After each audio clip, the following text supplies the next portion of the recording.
Russia took part in 5 of the 7 coalitions against revolutionary and Napoleonic France, but also found itself in a variety of other wars throughout the same period.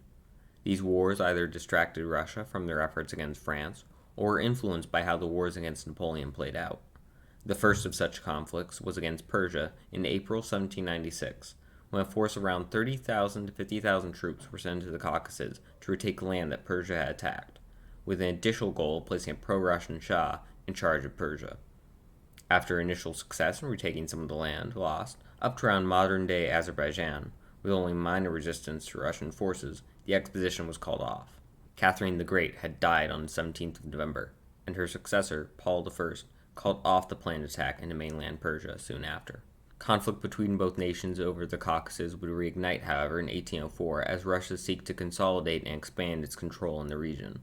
The war would last until October 1813, with Russia mostly fighting a variety of local forces and sometimes the main Persian army. Russia was only able to use a relatively small force of around 10,000 men at a time, as Russia was also involved in a variety of other wars during the same time period. Despite being largely outnumbered by the Persians, the much more modern Russian army faced only a few defeats throughout the war. In 1806, however, Russia's situation would grow worse, as the Ottoman Empire declared war on Russia over the decision by Russia to send 40,000 troops into Moldavia and Wallachia, both of which were Ottoman vassal states. While Russia faced some similar challenges against the Ottomans as against Persia, many more troops had to be dedicated against the larger Ottoman forces. The Ottoman Empire suffered similar problems as Persia on the battlefield, however, as they were defeated multiple times by smaller Russian forces. France, meanwhile, worked diplomatically to try and aid both countries in their struggle against a common enemy, with Persia being their main ally as they signed a treaty in 1807 called the Treaty of Wittgenstein. The British, who had previously had a good deal of influence in Persia, were forced to surrender it to the French, as to maintain their alliance with Russia. Fortunes would turn against the Ottomans and Persians, however, as France made peace with the Russian Empire in 1807 at the Treaty of Tilsit. France would then drop its support for both nations in their war against Russia, though Persia would soon after find support from the British once more.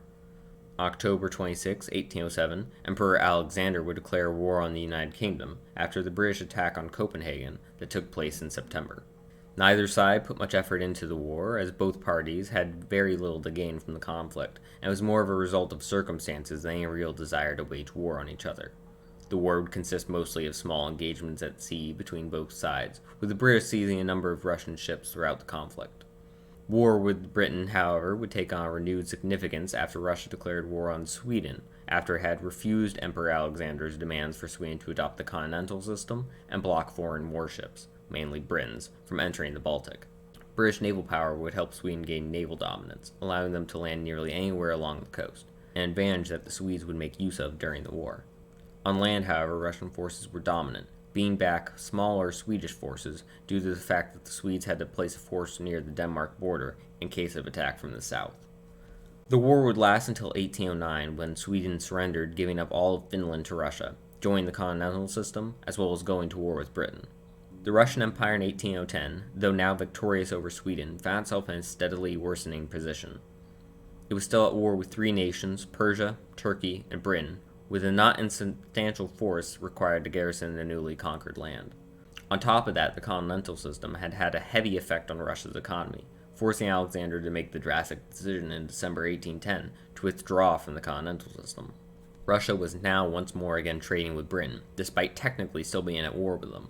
While Russia may have been mostly victorious on the battlefield, each of the remaining wars continued to drag on as the years went by, a situation that was of serious concern as relations with the French Empire and Napoleon steadily deteriorated. With invasion looking increasingly likely, Russia was forced to quickly conclude most of its conflicts and prepare for Napoleon's attack. During April 1812, Russia signed a mutual defense agreement with Sweden, allowing more troops to be shifted away from Finland and the Swedish border. In May, another treaty with the Ottoman Empire would end their war, with the Ottomans giving up a relatively small amount of land. Soon after the beginning of Napoleon's invasion, a final treaty would be signed with the British, ending their war. Russia was now able to focus all of its attention on the French, with the minor exception of the conflicts against Persia. However, the number of troops required for that war was so small, the decision was made to continue it throughout Napoleon's invasion. War with Persia would finally end in October 1813, with another Russian victory that forced Persia to give up claims on much of the Caucasus. What is interesting about all of these conflicts is how they were woven into the wider Napoleonic Wars. Most people, when hearing someone talk about Napoleonic Wars, only think of the biggest coalitions, the Peninsular War, or the invasion of Russia.